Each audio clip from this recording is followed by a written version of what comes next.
A Navy SEAL and his German Shepherd were driving back to his old cabin deep in the snowy forest. Suddenly, the dog froze in the middle of the road, silent, unmoving, staring into the distance. The Navy SEAL stopped the truck and stepped out to check the road ahead. That's when he saw a long skid mark carved across the frozen pavement. The trail led down the snowy ditch, where a black SUV lay flipped on its side, one wheel still spinning. Without hesitation, the Navy SEAL and his dog rushed down the slope. Inside the SUV were two injured people trapped in the vehicle. Before we begin, tell me where you're watching from, and like and subscribe to The Last Command K9. Winter in the northern forests of the United States did not arrive loudly. It arrived quietly, like a breath over the land. Snow had fallen through the night, soft and steady, covering the endless rows of pine trees that stretched across the hills. The county road cutting through the forest was narrow and pale beneath the fresh snow, its edges swallowed by drifts that crept into the tree line. There were no houses for miles, no towns, only forest, only silence. A dark blue pickup truck moved slowly along that lonely road, its tires crunching softly through the powder. Behind the wheel sat Grayson Reed. He was 28 years old, tall, about 6'1", with the broad shoulders of a man who had spent years carrying heavy gear across harsh terrain. His body was strong, but not bulky, the kind of solid strength built through discipline rather than vanity. Grayson had the kind of face people noticed without fully understanding why. His jawline was sharp and defined, his cheekbones pronounced, and his skin carried the faint tan of someone who had spent too much time under foreign suns. His hair, dark brown and neatly cut in a military undercut, had grown slightly longer during his medical leave, but was still trimmed with quiet precision. His eyes were the most striking feature, blue-gray, steady, thoughtful. There was something in them that made people pause. Something calm, observant, and quietly distant. Grayson wore a long-sleeved digital camouflage shirt tucked neatly into matching tactical pants. A dark utility belt rested at his waist with small equipment pouches attached. His boots were tan military boots built for rough terrain. A steel watch with a black face wrapped around his wrist. The watch had survived more missions than most soldiers. Grayson himself had barely survived the last one. 6 months earlier, during a night operation overseas, an explosion had torn through a concrete wall not far from where he stood. A fragment of metal had torn into his left shoulder. The wound had healed, mostly, but the scar still ached when the weather turned cold, and winter in these forests was very cold. Grayson drove with one hand loosely on the steering wheel, his other arm resting near the door, eyes scanning the road ahead out of habit. Some habits never left you after the military. Beside him sat his partner, a large German Shepherd with a thick black and tan coat. His name was Kestrel.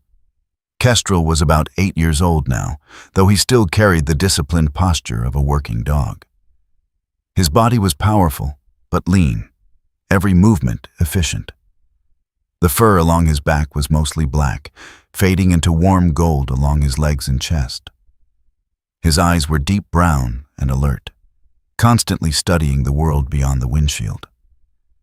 Kestrel had once served as a K9 working dog alongside Grayson in the Navy. They had moved through deserts together, through ruined villages, through nights where silence meant survival. When Kestrel retired from service, Grayson had not hesitated. He brought the dog home. The two had been partners long before the military paperwork called them that. Even now, in this quiet forest far from the noise of war, Kestrel watched everything: the trees, the snow, the road. A thin leather collar rested around the dog's neck, simple and worn from years of work. Kestrel suddenly shifted, then froze, not stiff like a startled animal, but completely still. Two front paws braced against the floor of the truck, ears raised, eyes forward. Grayson noticed immediately. He had seen that posture before, not once, not twice, but dozens of times during missions. When Kestrel sensed danger, he did not bark, he did not growl, he simply stopped. Completely, Grayson eased his foot off the accelerator. The truck slowed. "Kestrel," he said quietly. The dog did not move. Grayson exhaled slowly and pulled the truck to a stop. Snow drifted gently across the windshield as the engine idled. He opened the door and stepped out into the cold air. The wind moved lightly through the trees. Nothing unusual. No sound of engines, no movement, just the forest. Grayson walked forward along the road, boots crunching softly in the snow. At first he saw nothing, just white road, white trees, white silence. Then something caught his eye. A faint line, a long scrape cutting across the snow-covered asphalt. He crouched down, a skid mark, fresh. The line curved sharply toward the edge of the road. Grayson followed it with his eyes. It disappeared over the roadside. His chest tightened slightly. He walked carefully toward the edge. Below the small drop beside the road was a narrow, snow-filled ditch, and inside it, a black SUV tilted sideways against the frozen ground. The rear wheel was still slowly turning. The accident had happened recently. Very recently. "Damn," Grayson muttered under his breath. He slid down the small slope toward the vehicle. The driver's side door was bent inward, the windshield cracked. Inside the vehicle were two people. A man in the driver's seat, a woman beside him. The man was elderly, perhaps around 70, his face pale but alert. His hair was silver, combed neatly even now, and his features were sharp, the kind of face that once carried authority in boardrooms or offices. Blood darkened the fabric around his thigh. The woman beside him was unconscious. She looked to be in her mid-60s, her hair soft gray and shoulder length, her skin pale and delicate against the cold. Grayson forced the driver's door open. Metal groaned. The man opened his eyes wider. "You," he whispered weakly. Grayson leaned closer. "Sir, can you hear me?" The man nodded faintly. His eyes shifted toward the woman. "My wife," he breathed. His voice trembled with urgency. "Please, help her first." Grayson glanced at the woman. Her breathing was shallow. The cold air poured into the vehicle.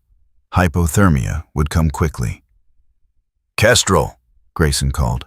The dog jumped down from the truck and ran toward the ditch. Without hesitation, Kestrel placed his front paws against the open passenger door and leaned his body against it, blocking the wind. His thick coat pressed close to the woman's arm. Warmth. Protection. Grayson carefully pulled his jacket off and wrapped it around the woman's shoulders. Then he checked the man's injury. The bleeding was heavy. Too heavy. Grayson reached for a cloth inside the vehicle and tightened it around the man's leg to slow the blood flow.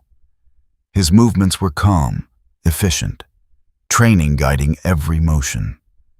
As Grayson worked, Kestrel suddenly lifted his head. The dog's ears rose sharply. His nose lifted into the air. Then his body went rigid again, not toward the road, but toward the trees. Grayson turned. Far beyond the ditch, through the thin forest, something glowed faintly between the trunks. Headlights. A vehicle. Watching. For a single silent second, the lights remained there. Then, they shut off. Darkness swallowed the forest again. Grayson's instincts tightened instantly. Someone had been there, watching the accident, watching them.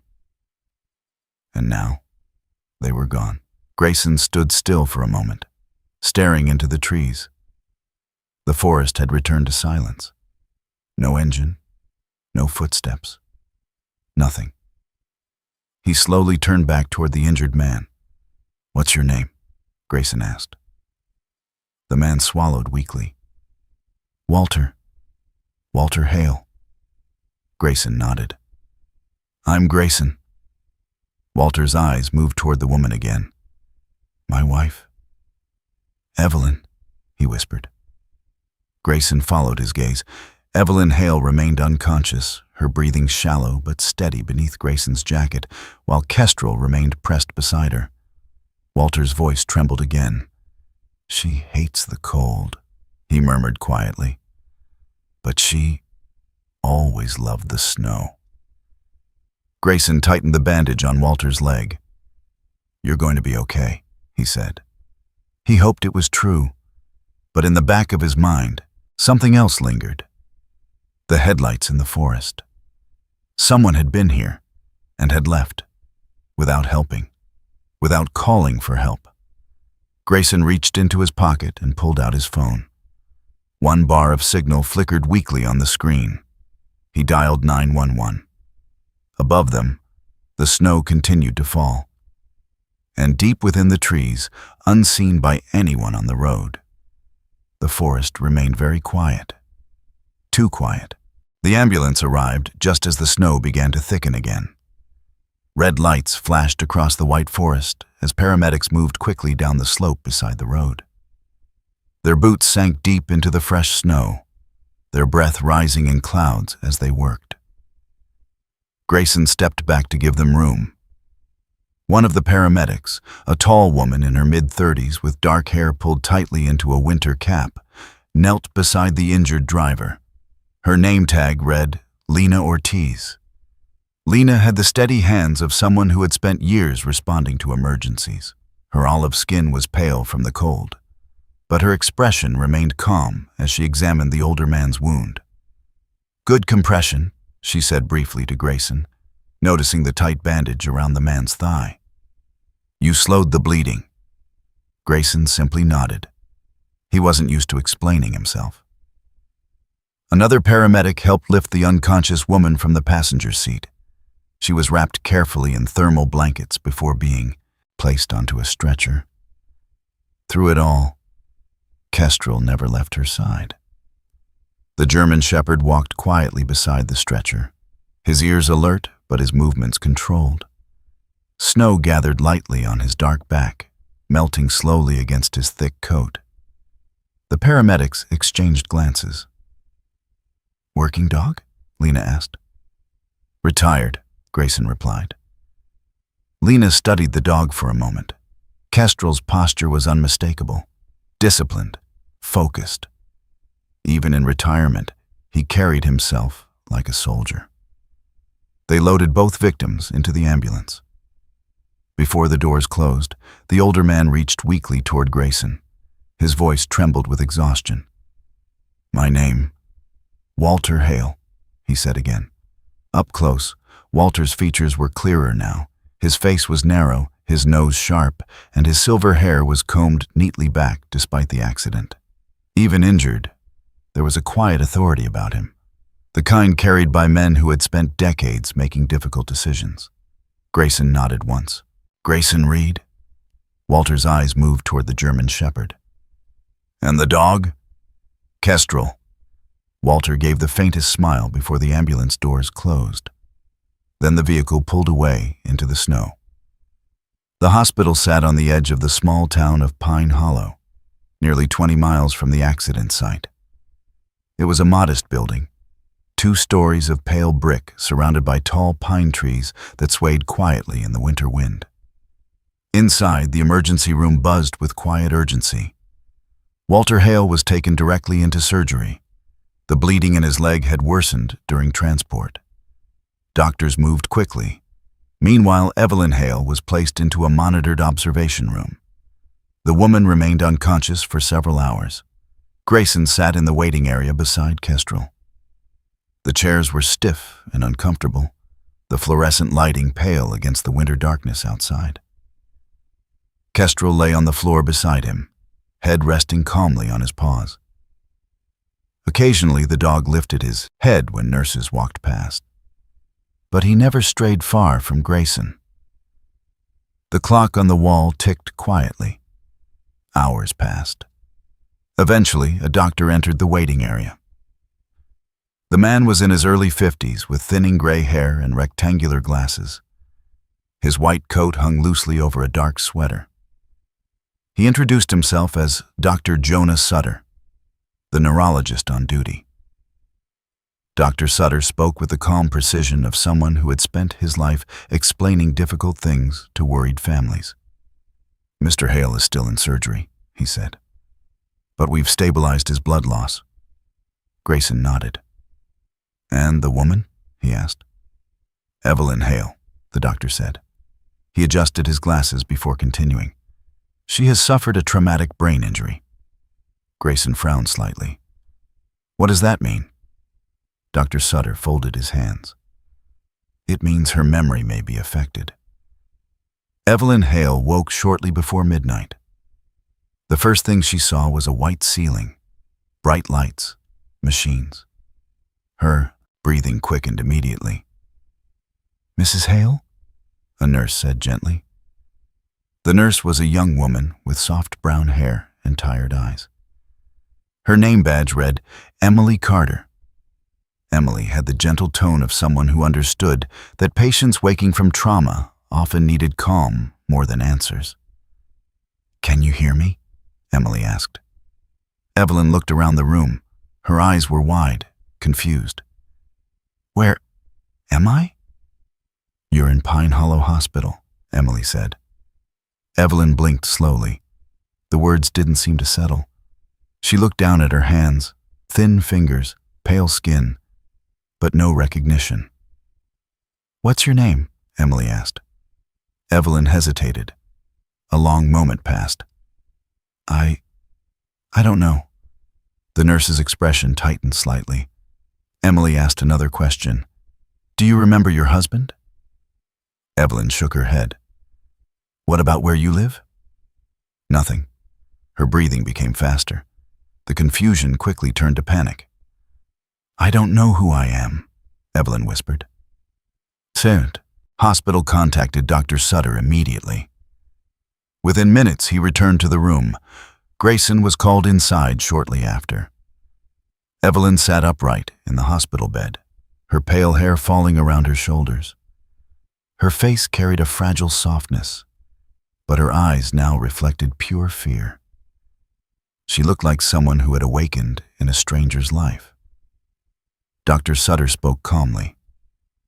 "Mrs. Hale, you were in an accident tonight." She stared at him.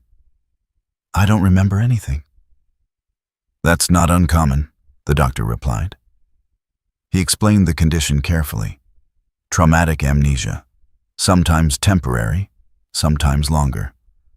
Evelyn listened, but her hands trembled slightly beneath the blankets. Then her eyes moved past the doctor, toward the doorway. Kestrel had quietly walked into the room beside Grayson. The German Shepherd approached slowly, not threatening, not excited, just calm. Evelyn's breathing changed immediately. The panic faded. She stared at the dog. Kestrel stopped beside the bed and sat down. The dog's posture was still and patient. Evelyn slowly reached out her hand. Her fingers rested on the dog's head. Her expression softened. "I know you," she whispered. Grayson exchanged a glance with Dr. Sutter. The doctor's eyebrows lifted slightly.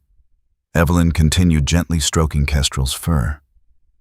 "I don't know anything else," she said quietly, "but I know this dog." As Evelyn's hand moved across Kestrel's head, the dog suddenly turned his face toward her. Their eyes met. For a moment, the room felt strangely quiet. Evelyn frowned slightly. "There's something about him," she murmured. Her voice sounded distant, like I've seen him before. Grayson leaned forward slightly. "You haven't," he said. But Evelyn shook her head slowly. "I know that's not possible," she whispered. yet her fingers tightened gently in the dog's fur. "And still, it feels like he found me." The words hung softly in the air. Dr. Sutter watched the interaction with growing interest. Then he turned back to Grayson. "This is actually very important," the doctor said quietly. Grayson raised an eyebrow. "Why?" Dr. Sutter gestured toward Evelyn and the dog. "Because emotional memory often survives trauma," he explained further. The brain stored memories in different ways. Facts could disappear, names, places, dates, but emotional recognition sometimes remained.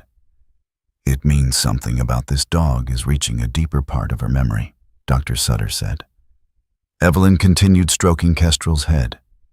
Her breathing was now completely calm, like the storm inside her mind had settled. Later that night, Grayson stepped outside the hospital. Snow had stopped falling. The town was quiet. Streetlights glowed faintly along the empty road. Kestrel stood beside him. The cold air bit into Grayson's lungs as he exhaled slowly. His mind replayed the events from the forest again and again. The accident, the injuries, the strange moment when Evelyn recognized the dog. But more than anything, he thought about the forest road, about the uneasy feeling that someone else had been nearby earlier that evening. Grayson looked down at Kestrel. The dog was staring toward the dark line of trees beyond the hospital parking lot. Still, focused, just like he had been on the road. Grayson frowned slightly. "You sense it too," he muttered. Kestrel didn't move, but his ears remained raised. And for the first time since leaving the forest, Grayson felt certain of one thing. Something about that accident didn't feel right. The snowstorm arrived during the night. By morning, Pine Hollow had nearly disappeared beneath it. Thick layers of white covered the rooftops, the empty streets, and the quiet forest surrounding the small town.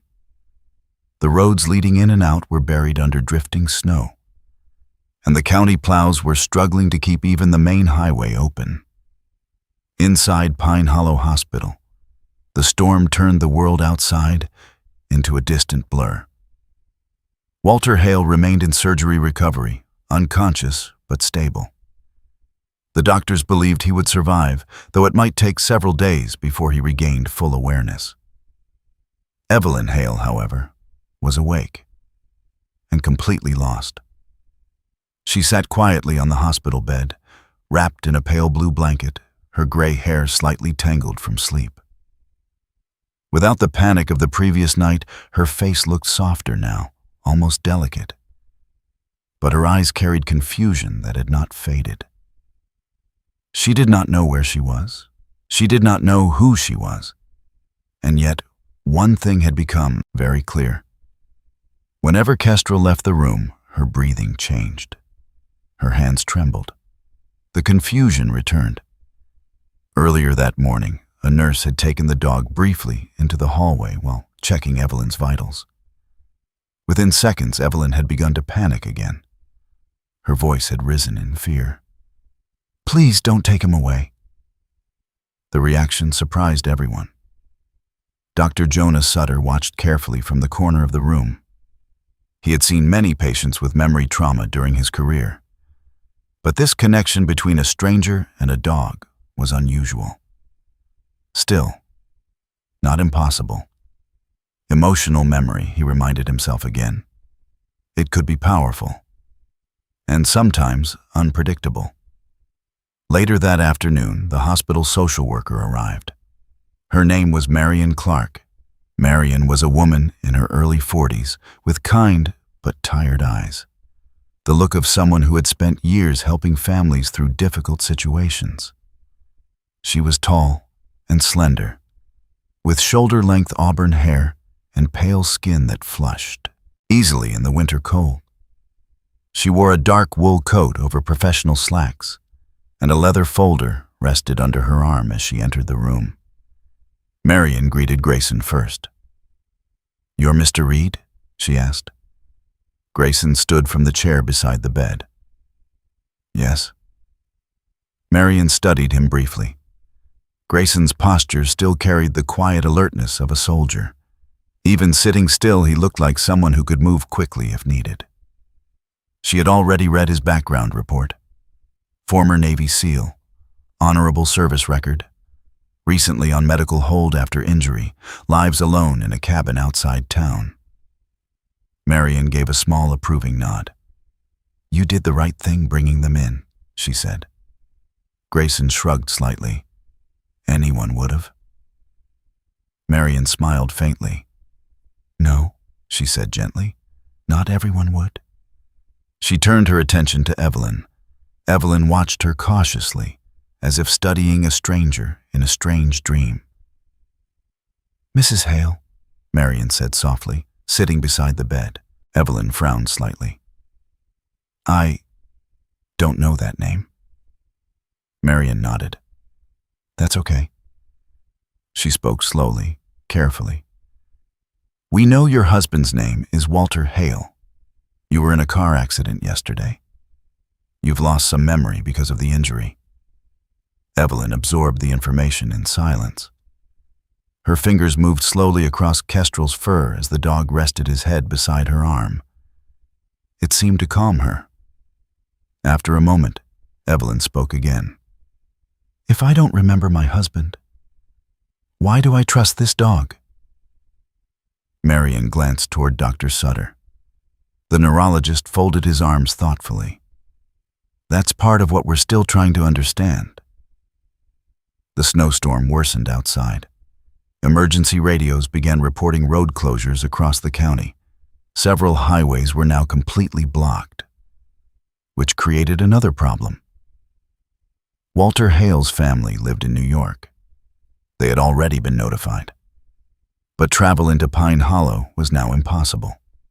No flights, no clear roads. It might take days before they could reach the town, which left Evelyn in an unusual situation. She could not stay alone, but she also refused to remain in the hospital room without Kestrel nearby. The hospital, however, was not designed for extended animal presence. Marion finally spoke the idea that had been forming in her mind. "There may be another solution." Grayson looked up. Marion turned toward him. "Mr. Reed? You live outside town, correct?" "Yes." "In a cabin?" "Yes." She hesitated before continuing. "What would you say if Mrs. Hale stayed there temporarily?" Grayson blinked. "That's not exactly normal." Marion nodded. "I know." She explained the situation clearly. The roads were closed.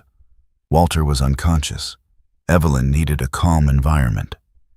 And the one thing keeping her stable seemed to be the presence of the dog. Marion looked between them. "It would only be for a few days." Grayson remained silent for a moment. He wasn't used to sharing his home. His cabin was quiet, simple, solitary. He had chosen it that way. But then he remembered Walter's voice inside the broken SUV. "Please, help her first." Grayson exhaled slowly. "All right," he said. That evening, as the paperwork was being finalized, Evelyn stood beside the hospital window. The snow outside had begun falling again. She stared at the forest beyond the parking lot. For several long seconds, she said nothing. Then she whispered quietly, "I know this place." Grayson turned toward her. "You've been here before?" he asked. Evelyn shook her head slowly. "No." Her eyes remained fixed on the distant trees. "But something about the forest feels familiar." Kestrel suddenly lifted his head. His ears tilted toward the window. For a moment, the dog and the woman stared toward the same point in the snowy distance. Then Kestrel relaxed again and rested his head back down. Evelyn blinked. The strange feeling faded. "I guess it's just the snow," she murmured. But the moment lingered quietly in the room. By nightfall, The arrangements were complete. Marion helped gather Evelyn's belongings from the hospital room. A nurse provided medication instructions. Dr. Sutter gave careful medical guidance. "No stress," he said firmly. "Quiet environment. And if her memory changes, call immediately." Grayson nodded. Outside, the snow had turned the town into a white maze of quiet streets. Grayson's truck waited beneath a layer of frost. Evelyn climbed carefully into the passenger seat. Kestrel jumped into the back. The drive toward the cabin was slow. The forest roads were nearly invisible beneath the snow, but Grayson knew them well. The truck's headlights cut through the falling snow as they traveled deeper into the woods. Eventually, the cabin appeared. A small wooden structure surrounded by tall pines. Warm light glowed from the single window. Inside, the cabin smelled faintly of wood smoke and pine resin. Evelyn stepped inside slowly.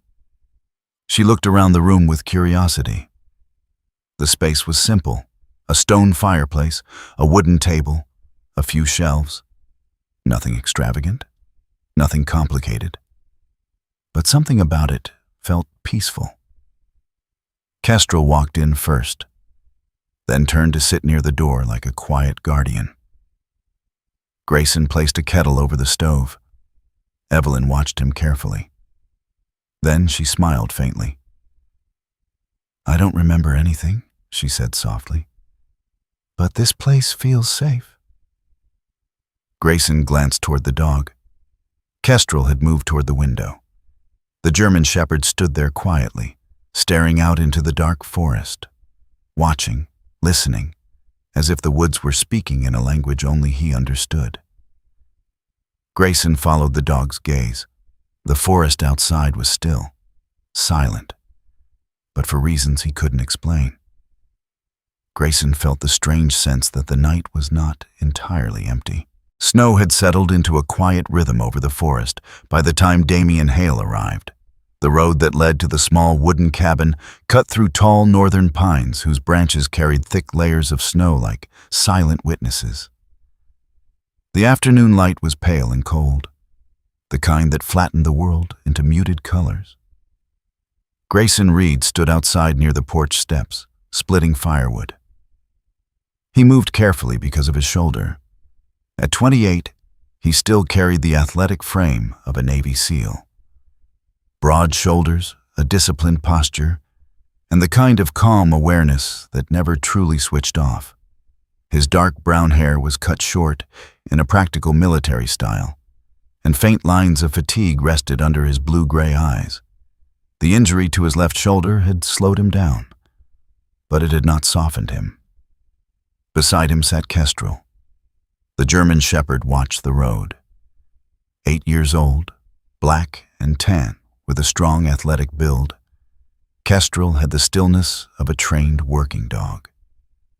The dark saddle across its back contrasted with the lighter gold of its legs and chest. Its ears twitched once. Then it stood. Grayson followed its gaze. A black SUV emerged slowly through the trees and stopped near the cabin. The engine shut off. A tall man stepped out. Damien Hale looked like someone who belonged to glass towers and polished conference rooms rather than a snow-covered forest. He was in his mid-30s, tall and lean with sharp features. His dark hair was styled carefully despite the long drive, and a tailored wool coat hung neatly over a fitted charcoal sweater. Even in the cold, Damien moved with the controlled confidence of someone accustomed to authority. But there was tension in his jaw. He scanned the cabin. Then his eyes landed on Grayson. "You're Reed," Damien said, walking forward across the snow. His voice carried the clean precision of someone used to negotiations rather than conversations. Grayson wiped his hands on a cloth. "That's right." Damien glanced briefly toward the cabin window. Through the glass, Evelyn Hale sat near the fire. Her posture was slightly uncertain, as if she were still learning how to exist inside her own body. "I'm Damien Hale," he said. My parents' son. Grayson nodded once. I figured someone from the family would come eventually. Damien studied him carefully. Not just his face, his clothes, the cabin, the truck, the dog. People like Damien were used to measuring risk. And right now, Grayson Reed was part of the equation. Let me be clear, Damien said calmly. My mother is in a vulnerable condition. Grayson leaned against the porch rail. She is. And yet, Damien continued, she's living here. With a stranger. The word stranger hung in the cold air. Grayson didn't react. She needed somewhere calm, he said simply. Damien crossed his arms. And the hospital decided a forest cabin with a recovering soldier was the best option? The hospital decided, Grayson replied. She wouldn't be safe alone. Silence followed. Then the cabin door opened. Evelyn stepped outside. She moved slowly, like someone learning the world piece by piece. Her hair, once carefully styled, now rested loosely around her shoulders, strands of gray and silver catching the light. Her face held a quiet gentleness, but her eyes carried confusion. Evelyn looked from Damien to Grayson. Then she smiled faintly. I know you, she said softly to Damien. Damien froze. Hope flickered across his face. You do? Evelyn tilted her head. I think you visited yesterday. Damien's shoulders lowered slightly. No, he said gently. I just arrived today. Confusion returned to her expression. But before the moment could deepen, Kestrel moved. The dog stepped forward and placed itself between Damien and Evelyn. Not aggressively, not threatening. Just there, standing, still. Damien looked down at it. Is that necessary? He asked. Grayson watched quietly. Kestrel usually has a reason. Damien frowned. The dog's eyes remained fixed on him. After a moment, Evelyn placed a hand gently on Kestrel's head. It's all right, she whispered. The dog didn't move. That evening, the three of them sat inside the cabin. Snow tapped softly against the windows. Damien had taken off his coat, revealing a clean, expensive watch and the polished look of someone who lived far from wood smoke and muddy boots. He watched Evelyn carefully. Every time she spoke. Every time she hesitated. Every time she looked toward Kestrel before answering something. Grayson noticed. So, Damien said eventually, how long has she been here? 4 days. And she trusts the dog more than she trusts people. Grayson shrugged slightly. Animals are easier. Damien leaned back. Convenient answer. Grayson said nothing. The fire cracked softly in the stove. Then Evelyn spoke. Damien. Her voice was quiet but steady. Yes, Mom? She looked at him carefully. I know you're important to me. Damien blinked. But, she continued gently, when I look at you, it feels like I'm remembering someone else's story. The words hit harder than anger. Damien looked away. His jaw tightened again. And Kestrel watched him. Still. Silent. Later that night, after everyone had gone to their rooms, the cabin grew quiet. Snow continued falling outside. Grayson sat near the window, sipping coffee. Kestrel lay near the door. Then suddenly, the dog stood up. Not quickly, not dramatically. Just that precise, controlled movement Grayson had learned to respect. Kestrel walked toward the window. It stared out into the darkness. Frozen, Grayson followed its gaze. The forest looked empty. Wind brushed through the pines. Nothing moved. Then Kestrel stepped closer to the glass. Its ears angled forward, and slowly, The dog lowered its head, not like it had detected danger, but like it was listening to something far away, something the human ear couldn't hear. Grayson frowned. "Not again," he murmured. But after several long seconds, Kestrel relaxed. It walked back to its place near the door and lay down, as if nothing had happened. Grayson stayed awake much longer that night. The next morning brought colder air. Damien stood outside talking on his phone.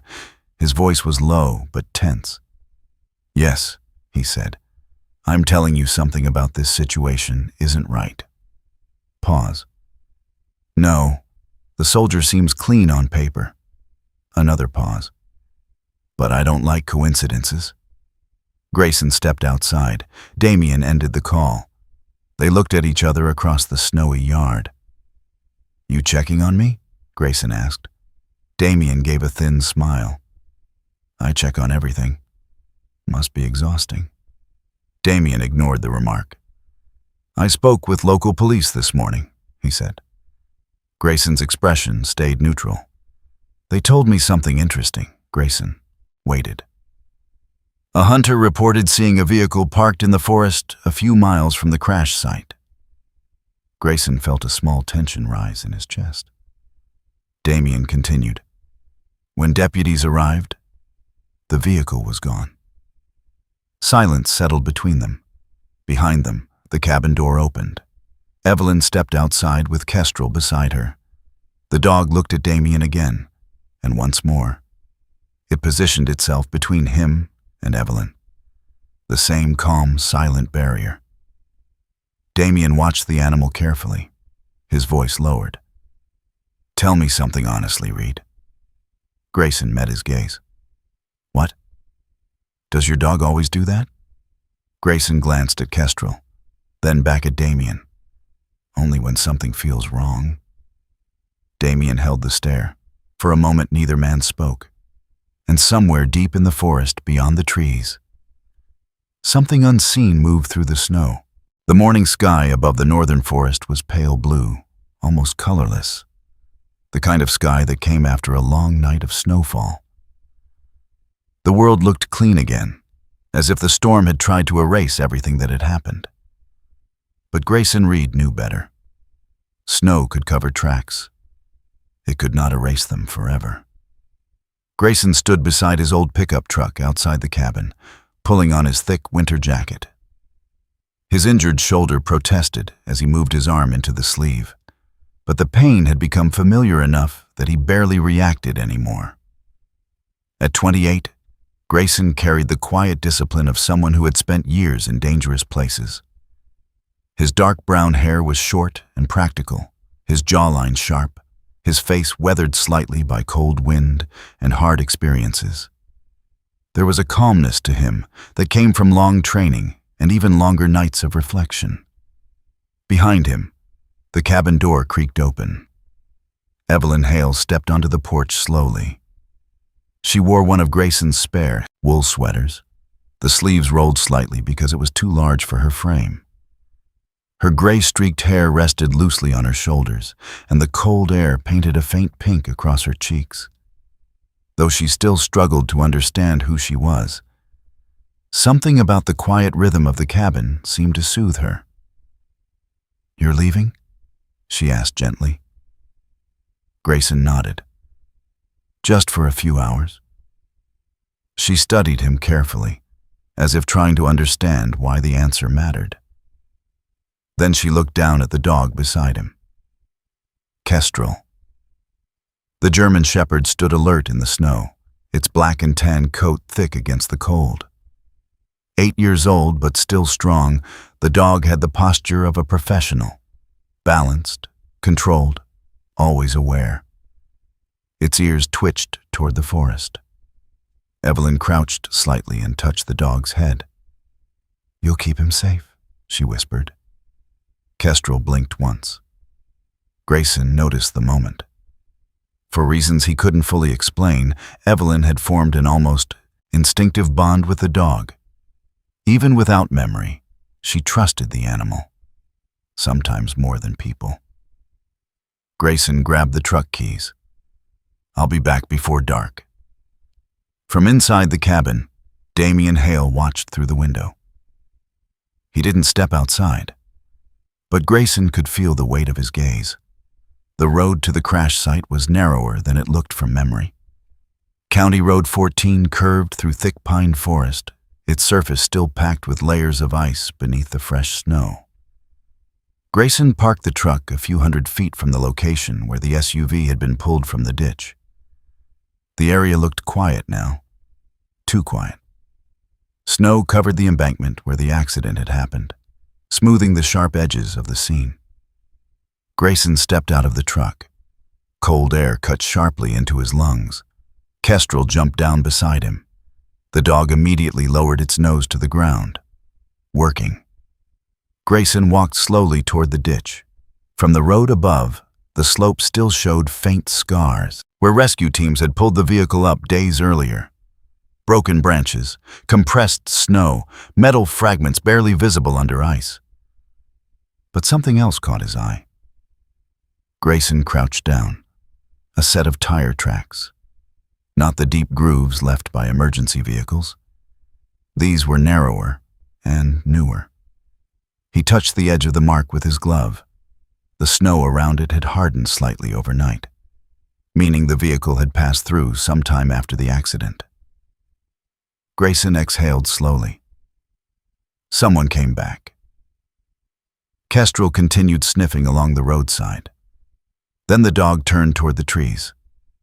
Without hesitation, it began moving into the forest. Grayson followed. The woods swallowed sound quickly. Tall pines stretched upward, their branches blocking much of the sunlight. Snow fell softly from the limbs whenever the wind shifted. Kestrel moved with quiet precision, nose close to the ground. Grayson trusted that movement. The dog had tracked enemies through far worse terrain than this. They walked for nearly 10 minutes. Then the forest opened slightly.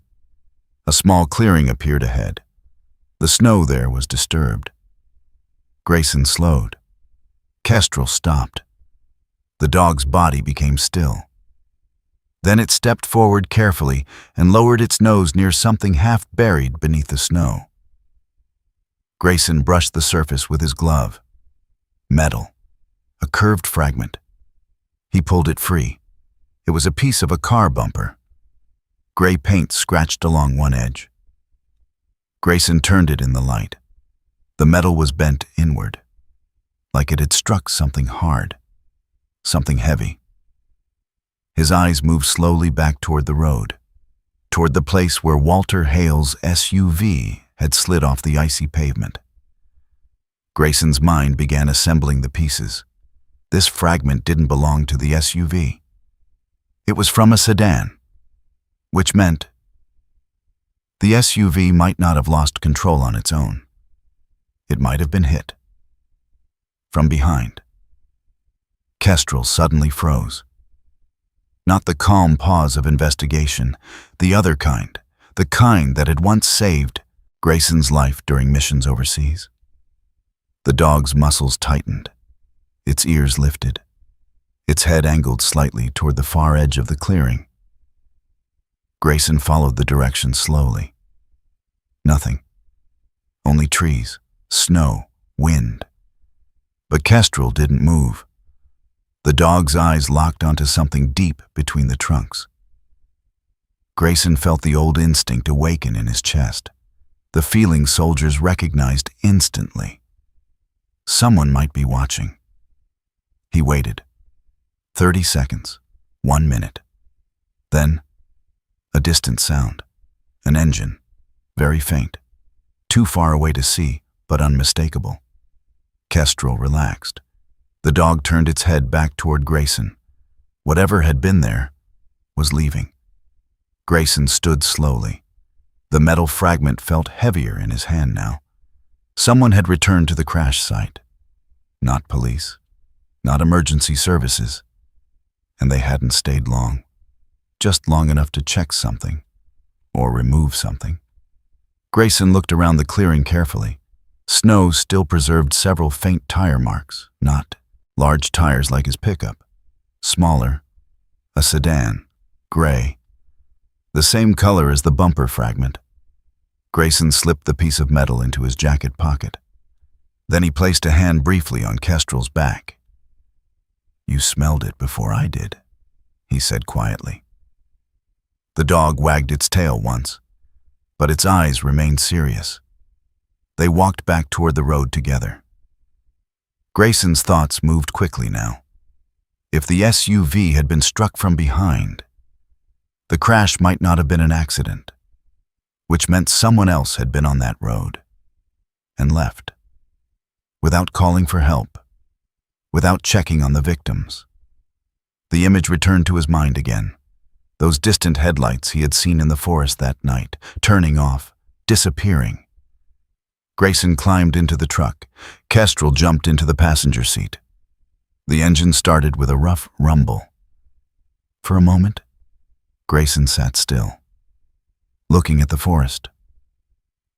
"Who came back here?" he murmured. The truck pulled slowly back onto the road. As the forest swallowed the clearing behind them, Grayson realized something unsettling. The crash had not simply been bad luck. Someone had been involved, and that someone had returned to make sure the story stayed buried under snow. The hospital in the small northern town stood on a low hill overlooking a frozen river. It was a modest building, 2 stories of pale brick, practical and unremarkable. But inside its walls, life continued in quiet urgency.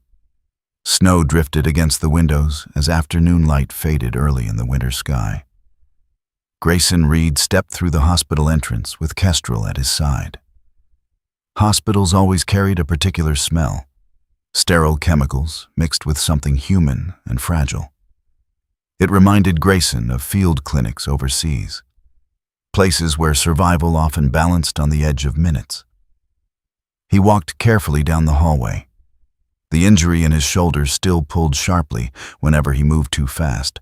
The doctors had warned him to avoid strain for several more weeks, but patience had never been his strongest trait. Kestrel padded quietly beside him. The German Shepherd moved with calm discipline, its black and tan coat clean and thick despite the cold outside.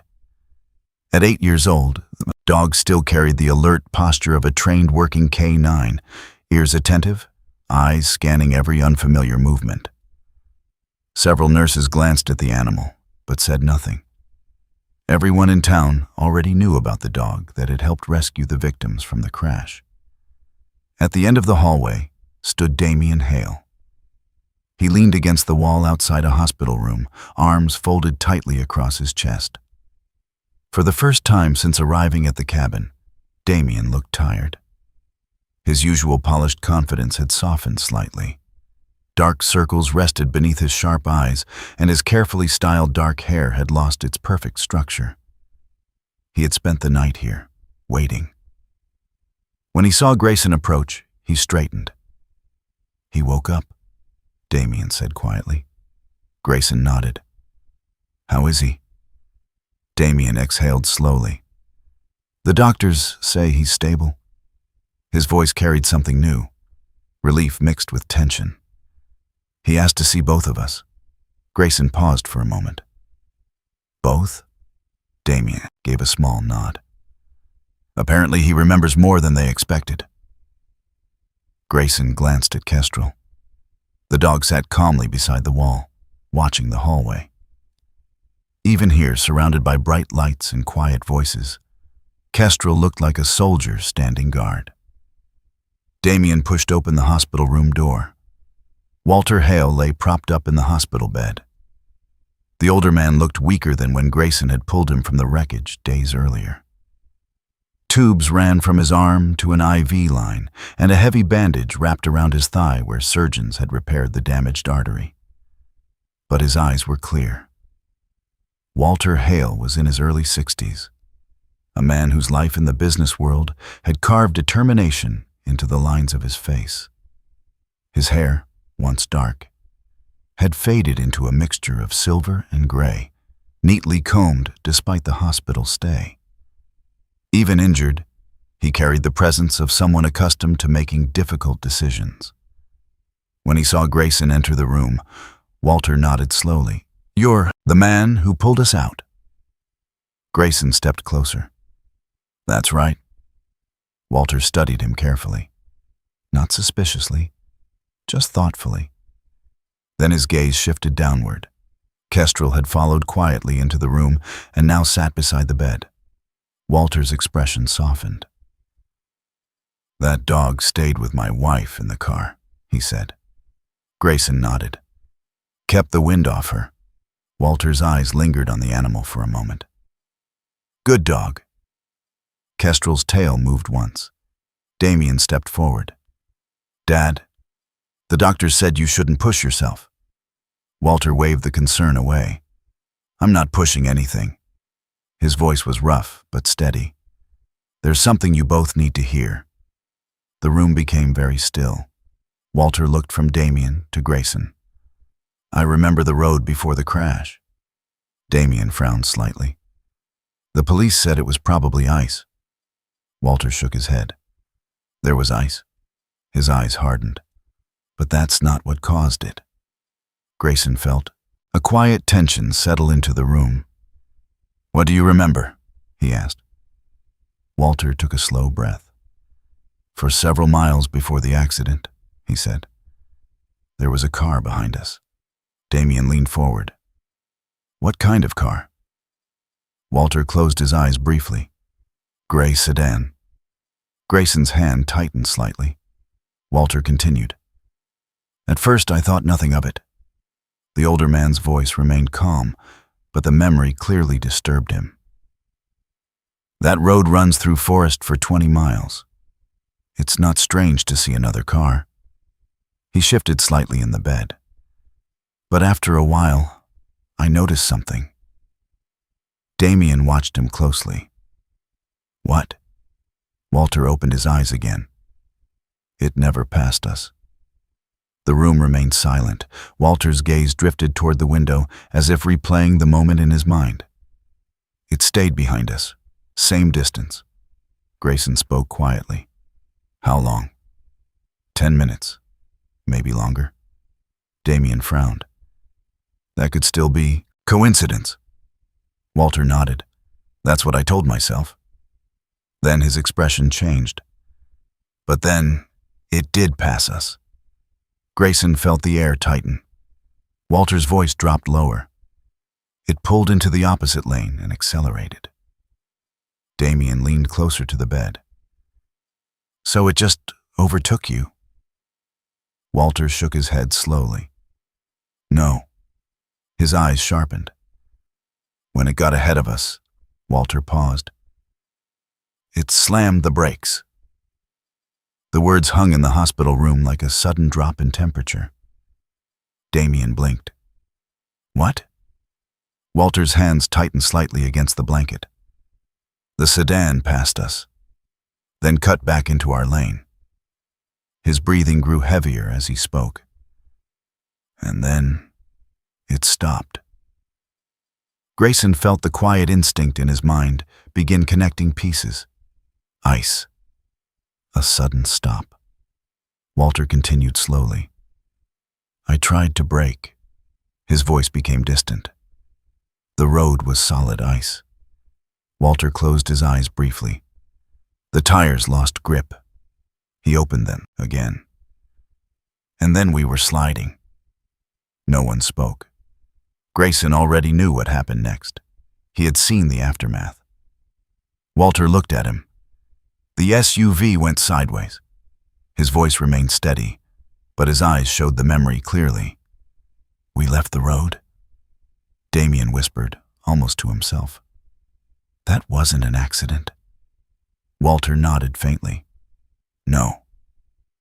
The room remained quiet for several long seconds. Damien stepped away from the bed, running a hand through his hair. His thoughts were racing. "Why would someone do that?" he asked. Walter looked toward the ceiling. "In business, you learn something after enough years." Grayson watched him carefully. "What's that?" Walter's expression hardened slightly. "If you succeed long enough, someone eventually wants you to fail." Damien shook his head. That doesn't make sense. Walter looked at his son. You've spent your career in New York offices, Damien. His voice carried calm authority. But deals worth hundreds of millions create enemies. Grayson spoke quietly. You think someone tried to kill you? Walter didn't answer immediately. Instead, he looked at Kestrel. The dog sat perfectly still beside the bed, watching, listening. Finally, Walter nodded once. Yes. Damien leaned against the wall. For the first time since arriving at the cabin, his suspicion toward Grayson disappeared completely. Instead, something else replaced it. Concern. Did you recognize the driver? Damien asked. Walter shook his head. No. He closed his eyes again. But I know one thing. Grayson waited. Walter opened them. That car wasn't there by accident. Outside the hospital window, snow continued to fall across the quiet town, and somewhere beyond the forest roads. A gray sedan had already disappeared. Winter did not end all at once. In the northern forests, the thaw came slowly, one quiet change at a time. Snow softened along the edges of the road, and sunlight lingered a little longer each afternoon. Beneath the white crust, the earth began to breathe again. Grayson Reed sat on the wooden steps outside his cabin, elbows resting on his knees. The forest was quiet.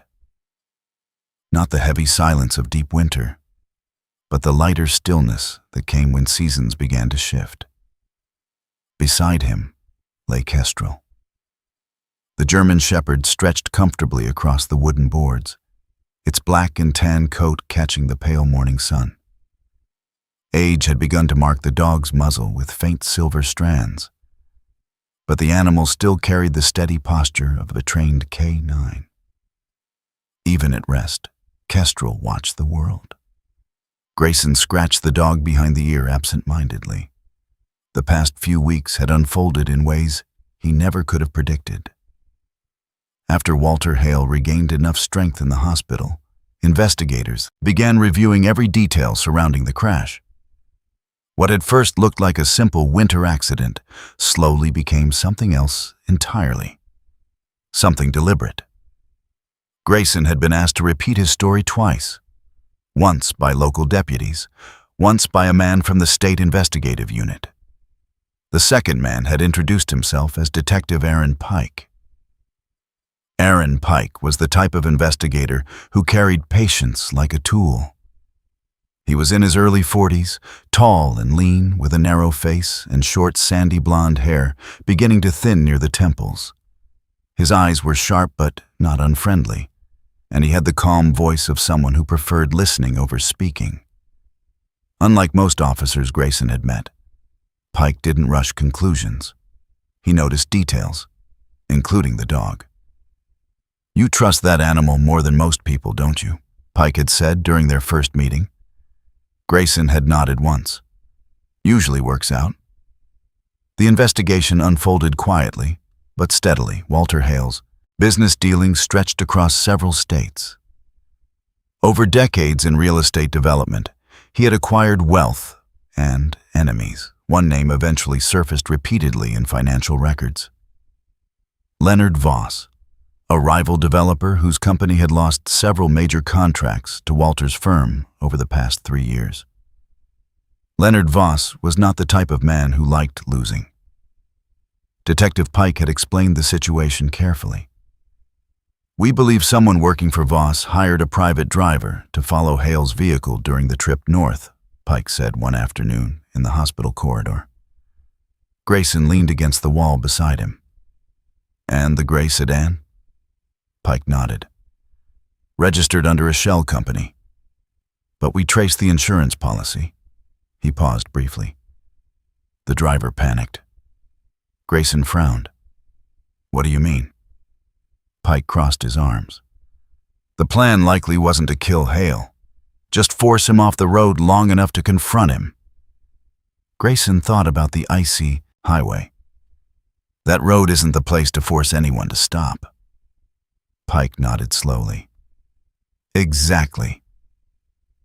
The sedan driver had braked hard after overtaking Walter's SUV, but ice turned a reckless maneuver into a disaster. The SUV slid. The sedan driver had probably expected Walter to stop behind him. Instead, the vehicle disappeared into the snowy ditch. And then something unexpected happened. Someone else arrived.